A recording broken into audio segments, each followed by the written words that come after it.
Came together to form the heart. The heart is about 5.5 to 6 feet tall. Does anybody want to guess about how much it weighs? 1,000 pounds.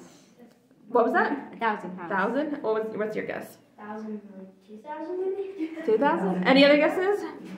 So it weighs about 2 tons or 4,000 pounds. So just imagine a car just hanging from the roof here. That's about how much it weighs.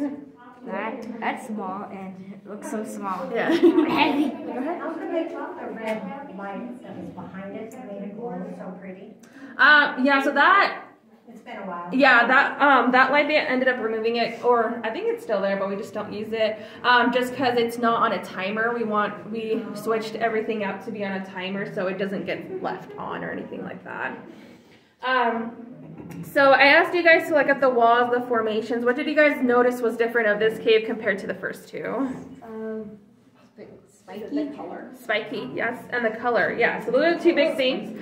So these formations right here, the spiky ones, those are called helictites. Those are pretty rare.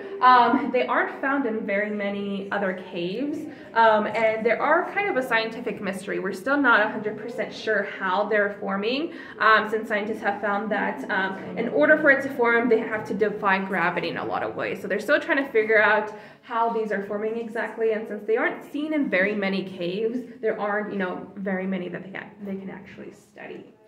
So the other thing you might have noticed is the color. So calcite naturally is a very bright white color.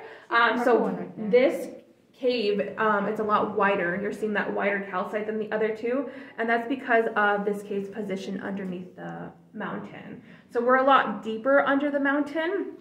So water has to travel a longer way to get into this cave. So as it's traveling through the mountain, it filters out a lot of that mud, that silt, was giving the first two caves that brownish, grayish color.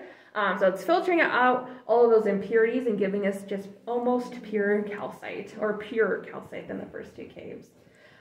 Since we're seeing that white color, if there are any other elements or minerals present, sometimes we can't see those colors as well. So if you just excuse me over here, we have a nice green color over here. Oh wow, did you see that? Wow, that's so cool. And we do also have quite a bit of yellow throughout this cave as well. Oh wow. So the green and yellow, they're both nickel. But this one is nickel and aragonite, and the yellow is nickel and calcite. So calcite and aragonite, they're made up of the same elements, the same stuff, but their crystal structure is different, so they're just in different positions, which gives us the different colors, even though they have the exact same things in both of these areas. And nickel